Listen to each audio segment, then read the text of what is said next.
Hello, my name is Catherine Etzel, and today I'm going to tell you about collection development policy and procedures. A brief overview of my presentation will include an introduction, collection policy in the school library, self-censorship, children's collection development, and references. As I was reading the first 5 chapters of the collection development in schools, it shows that a school library collection is a purposeful program designed to support teaching and learning. A strong collection is built by evaluating current resources, understanding community needs, and staying aligned with curriculum and educational trends. It also operates within the broader library program, offering services and events that connect students to information. At the core is the collection policy, which is a written guide that sets goals, selection criteria, and procedures for maintaining and defending resources. Together, these elements ensure that the collection remains relevant, equitable, and central to student success. As I was reading about collection policy in the school library, essentially I learned that collection policy is essential in every school library because it provides clarity, fairness, and accountability in decision making. There are many reasons why a collection policy is necessary in a school library, but here are the 3 main reasons that I found necessary. First, it ensures consistency by giving librarians clear criteria for selecting, maintaining, and weeding resources. This consistency prevents personal bias from shaping the collection and keeps it aligned with curriculum and student needs. My second reason is the policy protects intellectual freedom by outlining how to handle challenges and controversial materials fairly. Without this guidance, decisions could be made reactively rather than with thoughtful, established procedures. This also helps eliminate any bias. My third reason is that the collection policy supports advocacy and transparency by communicating the library's goals to teachers, administrators, and parents. When stakeholders understand how and why resources are chosen, they are more likely to see the library as a vital part of student learning.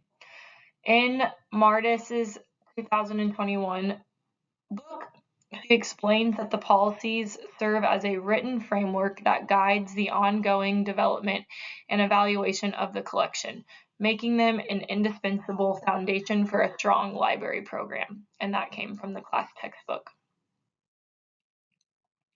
Moving on to self-censorship, the article that I found on the Willis Library was called They're So Stinkin' Popular, How Could You Say No? Graphic Novel Collection Development and School Librarian Self-Censorship.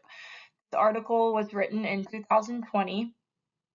Essentially, the article examines how school librarians select, restrict, and sometimes censor graphic novels.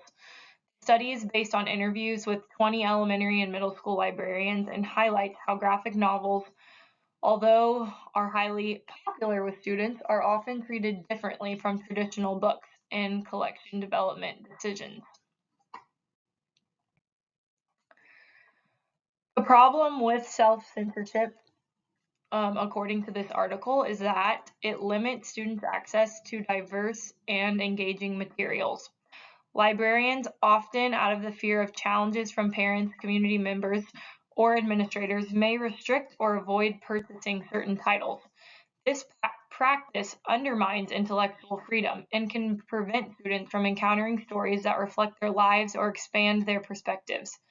It's also important to recognize that self-censorship can be subtle, such as shelving books separately, requiring parental permission, or quietly removing titles. Being aware of personal bias is critical because decisions made from fear or personal discomfort may unintentionally silence student voices, and those are voices that students may need to hear. What I learned from this article is that it is common, and how common self-censorship is, even though it often goes unacknowledged. Many librarians admitted to quietly restricting or avoiding books that may be controversial, even though the books might be award-winning or strongly recommended. reminded me of how important it is to rely on professional review sources and uphold ethical standards rather than letting personal bias or community pressure dictate choices. I learned that defending students' right to read sometimes means making difficult choices, but those students' choices are central to the role of a school librarian.